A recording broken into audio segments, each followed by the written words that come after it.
Good afternoon and welcome to the 2024 FACERS session recap. My name is Jared Grigas. I'm Courtney Mooney. And we are two of FAC's proud policy analysts live from Studio 67 headquarters in Tallahassee, Florida. We are just a couple blocks away from the state capitol where just a couple weeks ago, the legislature adjourned sine die from the 2024 legislative session. This was a session that saw over 1,900 total bills filed, including 325 that made it across the finish line of both chambers, about 17% of the total. FAC staff followed over 450 bills, and 100 of those were either mandates or preemptions. And Courtney, obviously the continued preemption is a concerning trend we're seeing, and we will touch on a couple of those today, but we just wanted to hit on a couple of highlights from this session going forward. So we will jump right into things. Starting off with House Bill 479 by Representative Robinson dealing with mobility fees and impact fee reform. Now, Courtney, this was a bill that came to us in rough posture, but we worked very closely with both the sponsor as well as a handful of other stakeholders, including the development industry and the cities, to kind of massage this thing into a better place. So the bill would require that only the permitting local government could charge a development for transportation impacts.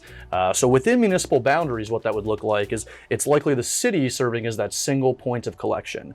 Now, I think where we got a little concerned as the counties is there wasn't a lot of clarity on how these revenues would be both collected and then apportioned to other impacted local governments after the fact. We were worried that as the counties, we would have to go to the cities within our jurisdiction with our beggar's cup and kind of ask for our monthly allowance, so to speak. And so we were hoping to change that a little bit. And how we kind of remedied this was the bill ultimately encouraged the affected local governments to enter into an interlocal agreement or an ILA to help coordinate the mitigation of these transportation impacts. When this bill was originally filed, it kind of opened up a giant universe that every adjacent city and county would all have to have these interlocal agreements. And we hand counted over 1,200 interlocal agreements that this would have created. Courtney, that was painstaking work we did, but we had a point to make, obviously, that the bill as it was written was just a logistical nightmare. And so we were able to condense this universe a little bit. We carved out areas that already had interlocal agreements in place to mitigate these transportation impacts between cities and counties. We also carved out areas that did not have a mobility fee or impact fee schedule on the books, and then Miami-Dade County was carved out in its entirety.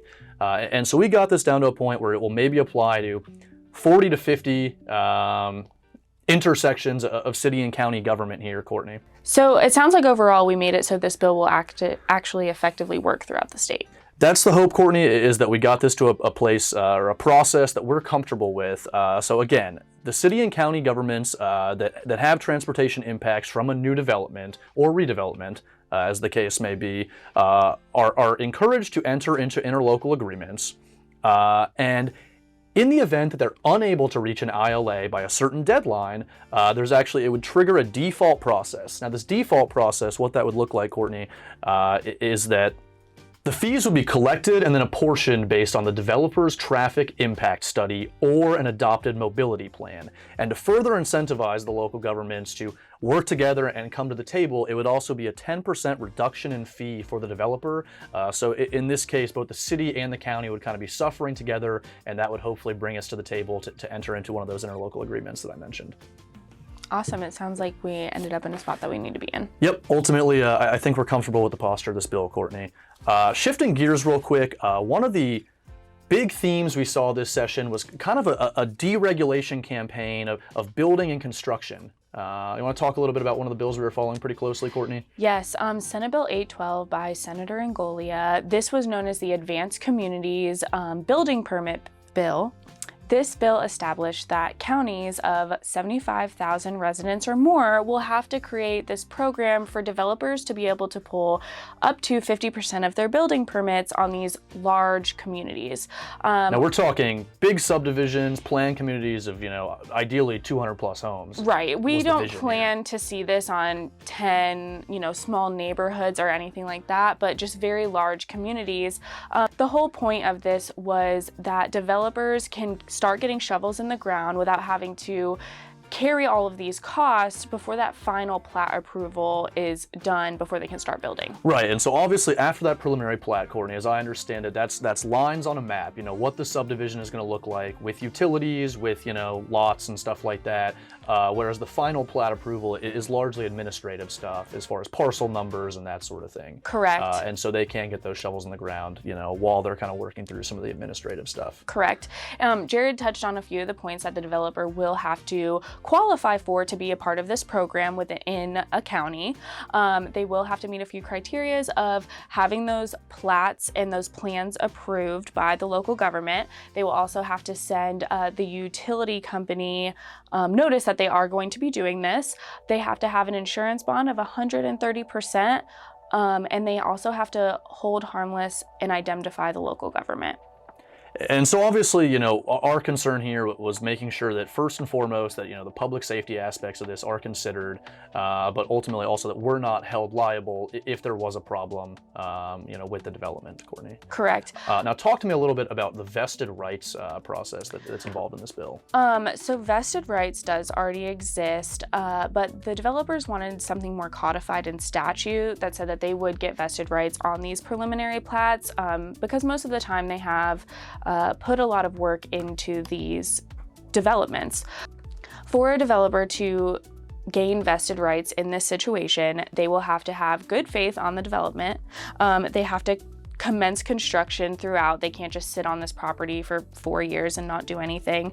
And they have to incur obligation and expenses to be able to be given those vested rights. Thanks, Courtney. And so it sounds like the idea is that, you know, we're just not able to change the rules of the game once they've kind of dive pretty deep into this project and incurred a lot of expenses and stuff like that. Correct. And the final thing is that a developer won't be able to sell any of these houses within this development until the final plat approval is completely done.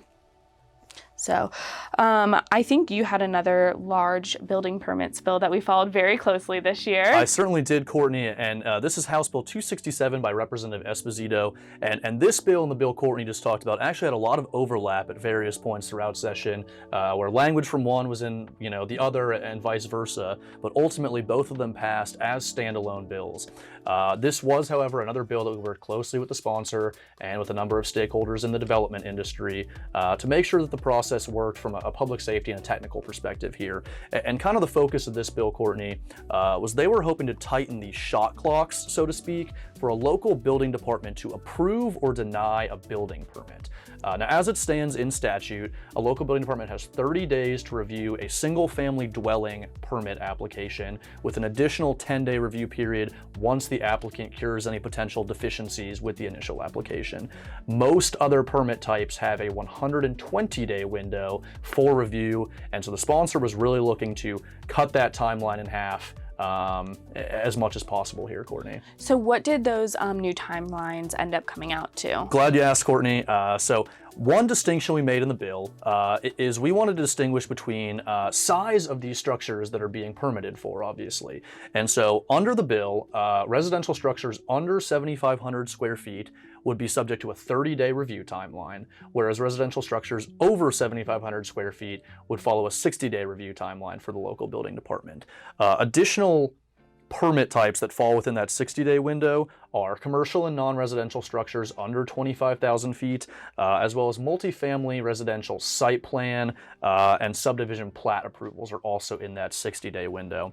There is also a certain emphasis on bringing the private side into this bill. The sponsor really wanted to incorporate private providers, as they're defined in statute, into this process to kind of supplement the staff resources of some of these local building departments. And so if a private provider is used and affixes their, you know, professional seal to a permit application, it's a 10-day review window for the local building department to approve or deny, Courtney. Perfect.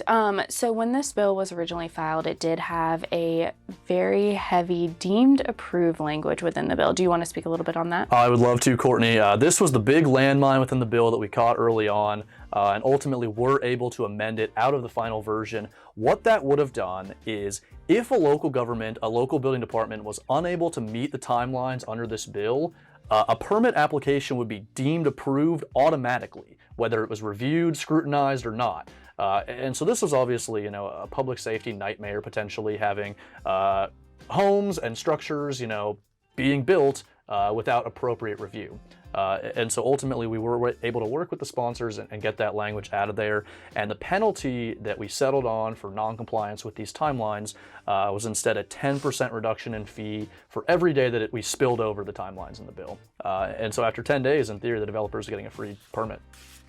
Sounds like we ended up in a place that we're comfortable with and that is safe for our communities as well. That is certainly the hope, Courtney. We're going to pivot once again. One of the other themes that we saw this session was they were kind of targeting the local procurement process. And so we have a couple bills to talk about here. Why don't you kick things off with yours? House Bill 705, Public Works Projects by Representative Shove, was a bill that we saw almost every week during session, either on the House or Senate side. The House bill did cross the finish line, and under current law, a public works project is a construction project funded in whole or part by the state. And now House Bill 705 opened it up to local funding as well. And Courtney, I hate to say it, but they've been getting kind of greedy on this one for a couple of years now. They have opened up this chapter of statute and revised the definition of what is included in a public works project, as well as the preemption that goes along with public works projects 3 or 4 times in the last 8 years now. Yeah. So you want to talk a little bit about that preemption that applies? Yeah, so as this bill came through the process, current law states that a preemption on these local procurements with the state funding would be local geographical preferences, wage rates, benefits, staffing levels, and recruiting or hiring. So now that the local funds have been added into this, they will also be held to these same standards. One carve out that we did get is a local government will still be able to practice geographical preferences if it is solely funded by the local government. And Courtney, this is frustrating because, when we came to the negotiating table last year, the place we kind of landed at was that, okay, if we're using state funds, we'll play by the state's rules. Now they're saying you got to play by our rules anyway. Right. And so that's kind of where we landed. One minor concession that we got dealt with kind of a carve out of some of the incidental services involved with the public works project. You want to speak to that a little bit? Yeah, so some of those incidental jobs are janitorial services, landscaping, security or maintenance, or transportation services within the project. And so the preemption would not apply to these services? No, the preemption does not apply to Gotcha. those. I think you also had another big deal also. I did, Courtney, and this was a fun one. This was House Bill 433, once again by Representative Esposito. We saw a lot of her this session, didn't we? Yes. And this was actually a 3-headed preemption, the first 2 of which really didn't change much throughout this session. The first one dealt with just a broad preemption of wages and benefits within the local procurement process. So this goes beyond just public works projects. This is just any contractors, at large. Obviously. The second preemption here dealt with heat regulation. So that includes, water breaks or a certain amount of, shade offered to workers that are working outdoors primarily. As we understand it, there were no counties that had a heat ordinance on the books. So they were chasing ghosts to some extent here, Courtney. Yeah. But there was smoke that, 1 or 2 local governments were considering a heat ordinance. And so the state wanted to get out ahead of that one and say, we'll take it from here, basically. That third preemption that you talked about, though, tell us a little bit about this. The third preemption is the fun one, and this was, very fluid throughout this session. So as it started, it was a total preemption of the terms and conditions of employment. And the issue here is that we just don't know what we don't know. We don't know where that started and ended, Courtney. Yeah, and as we originally saw this, it was that we were going to have to go to the state for potentially everything. Everything. If you had a dad who needed paternity leave, you'd have to go call to the DMS. State. Yeah. if you needed to send an employee home because they were sick but they could work from home, you'd have to call DMS on that too. And the issue here is that I think they were intending this to apply to local regulation of private businesses, but how the language was written is that it would also apply to internal county policies, yes. which is obviously just it's a logistical nightmare. Yeah, it's not what we wanted at all. And just was not feasible at all. On day 59, though, we got exactly what we asked for. We wanted them to clarify what this definition meant, and how ambiguous did the House get that day? Oh, Courtney, they zeroed in on what those preempted terms and conditions of employment were, and among those was attire. Which, as we read it, kind of gave us a foothold to jump in here and put a dent in this bill and this preemption, because as we were reading it, a preemption of attire would wipe out a number of local ordinances regulating nudity and adult establishments, adult entertainment within their communities. And so we kind of successfully rebranded this on day 59, day 60 as, the strip club bill that's going to bring strip clubs to your communities, basically. And, once the Senate got word of that, they kind of wanted no part of that language. And so ultimately where this bill landed is that part was stripped out. The first two preemptions stuck, and then the terms and conditions of employment was stripped down to only scheduling. And so as the bill passed, our counties are only prohibited from regulating scheduling policies, including predictive scheduling of private businesses. And I think that's a lot better place to land than how we were. You could say we dodged a bullet, Courtney. One more theme that we saw throughout this session was a number of transportation bills with a lot of stakeholders, trying to get their pieces in here. Talk to us a little bit about one of the transportation bills you were following, Courtney. Absolutely. House Bill 287 by Representative Esposito again. This bill prohibited the Florida Department of Transportation from committing more than 20% of the fuel tax revenues to a transit project. As I understand it, Courtney, this was the road builders' priority, and so obviously they're looking to prioritize their road projects over other forms of transit, and so that's kind of what we're seeing there. So that effectively happened. This bill also created the local agency program, also known as the LAP program. This provides that FDOT can guide local governments on using those grants funded from the federal government for those transportation projects. This did already exist. This just really codified it and put it in statute. So this is more of a formality than anything else, it sounds like. Absolutely. Gotcha. So you focused heavily on the Department of Transportation bill this year. Why don't you give us a little recap on that? I did. That was House Bill 1301, the Department of Transportation's agency package that was sponsored by Representative Abbott, and that one did get across the finish line as well. One thing about these transportation packages is once they open up these chapters of statute, we're seeing all these different people pour in because they want a piece of this bill. And so a lot of these, yours included, this one as well, ended up as kind of big omnibus packages dealing with a lot of different facets of transportation here. And so beyond just some structural reforms to both the Department of Transportation and the Secretary's roles and responsibilities, we also saw a provision allowing eligible local governments to access additional funds from the SCOP, the Small County Outreach Program, for road projects. And so those eligible counties that are listed here, Courtney, were the Everglades Agricultural Area, the Peace River Basin, and the Suwannee River Basin. All those counties within those areas could access additional SCOP funds for projects. Do we know how some of those funds can be used as of right now? We do, Courtney. The bill is very expressly clarifies that these additional funds, can be used to fund 100% of road projects with one small caveat, that it cannot be used for capacity improvements. So you can maintain and fix roads throughout these. You cannot widen them, exactly. A couple other miscellaneous provisions we were seeing here, Courtney. It would require a local government to conduct a traffic study if they're looking to repurpose one or more traffic lanes. Now, if they conduct this study for adverse effects and they decide to move forward with the project anyway, it also requires them to notice and hold one public meeting so the public can, give their input on this project, basically.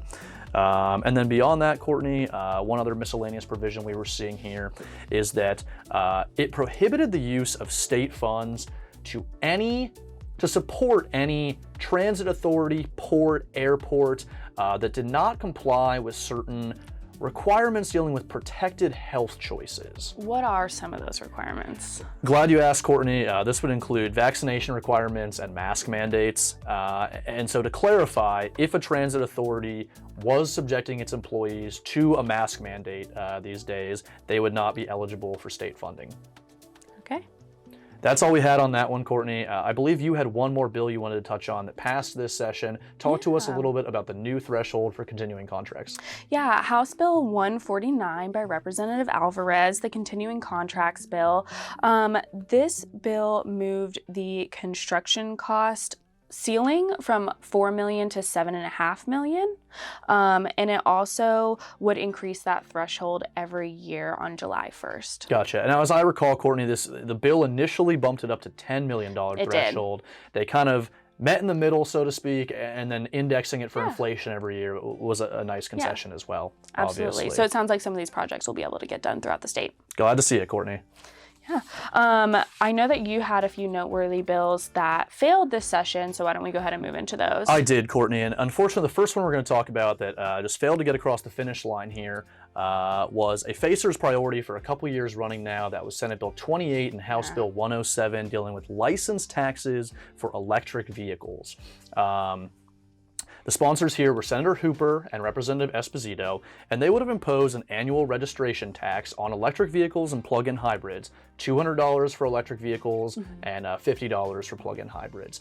And then the revenues associated with these registration taxes every year, 36% of them would then be allocated to local governments for various road infrastructure projects. And I think the idea here, Courtney, is that they're looking to replace some of the lost fuel tax revenue as they're seeing more electric vehicles on the roads. Obviously, they're not stopping at the pumps, and so they're not, paying their fair share to improve the roads. Right. Obviously, this bill didn't make it through the finish line. Where were the House and Senate just different? Why couldn't they come to that happy middle ground? Courtney, as these bills were filed, they were identical companions, and very promptly thereafter, the House just completely lost its appetite for this bill. They completely revised it to require a special estimating session by the Revenue Estimating Conference to determine the general revenue impact on the use of sales tax from the electricity used for charging electric vehicles, and then 1/12 of that estimate was to be distributed monthly to the State Transportation Trust Fund. And so the important thing to note here is that counties would not be getting a piece of the pie at all here. One of the things I want to mention here is that the Senate passed this bill off the floor last year. Once again, Senator Hooper was a champion for this bill last year. However, the House just has not had an appetite for it, and we believe that to be just a philosophical problem, that the House has been very reluctant to impose new taxes over the last few years. And so as the House turns over, as we see a new speaker next year, maybe this thing can pick up some momentum and we can finally get it across the finish line. That would be good. That's the hope, Courtney. I know you had a bill fail as well that you were following, so why don't you tell us a little bit about that? Yeah, it's another one of those transportation bills. This was known as the MPO bill. It was Senate Bill 1032 and House Bill 7049 by Senator Gruters and Representative McFarland. This bill restricted the creation of new MPOs next to adjacent MPOs. It also repealed the Metropolitan Planning Organization Advisory Council. Another provision within the bill was that it created a new accountability structure for those existing MPOs, kind of like a grading system or a rubric. Now, Courtney, tell me a little bit more about that. What goes into that grading rubric? What are the metrics that are considered here? So there were 5 things: safety of the transportation system, contracts produced and delivered on time and within the budget of the project, preservation of the state highway system, finance management, and effectiveness of other state and federally mandated programs. And Courtney, they were really cracking down on MPOs at various points here. Obviously, it didn't get across the finish line in any form, but at one point, the House bill also had language that the lowest performing MPOs on this grading rubric, so to speak, were actually eligible to be taken over by the Secretary of Transportation, administratively speaking.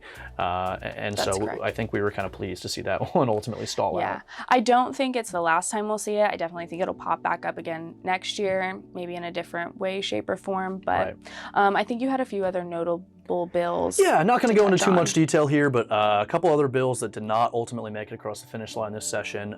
Senate Bill 784, dealing with the installation of waterway markers. That's been a bill we've seen for a couple years running now. Didn't even get heard this session. That was by Senator Gruters. Senate Bill 1506 by Senator DeSigley dealt with the Strategic Infrastructure Investment Plan, also failed. And then lastly, we have Senate Bill 1580 by Senator Torres that dealt with the regulation of autonomous vehicles on the roads. And so all these were just miscellaneous bills that failed. But I think that does it as far as our recap of bills. Obviously, if you guys have any questions or want any details on these bills or other bills that FAC was tracking this session, please refer to our final report at facpolicy.com. And if you have any questions at all, do not hesitate to reach out to myself, Courtney, or anyone else on the FAC staff. I just wanted to know that annual conference is right around the corner. We can't wait to see everyone there in June. Registration is open. It will be at the same location as last year, the Signia and Bonnet Creek in Orlando. Thanks for tuning in, guys, and we will see you this summer. Thank you, everyone.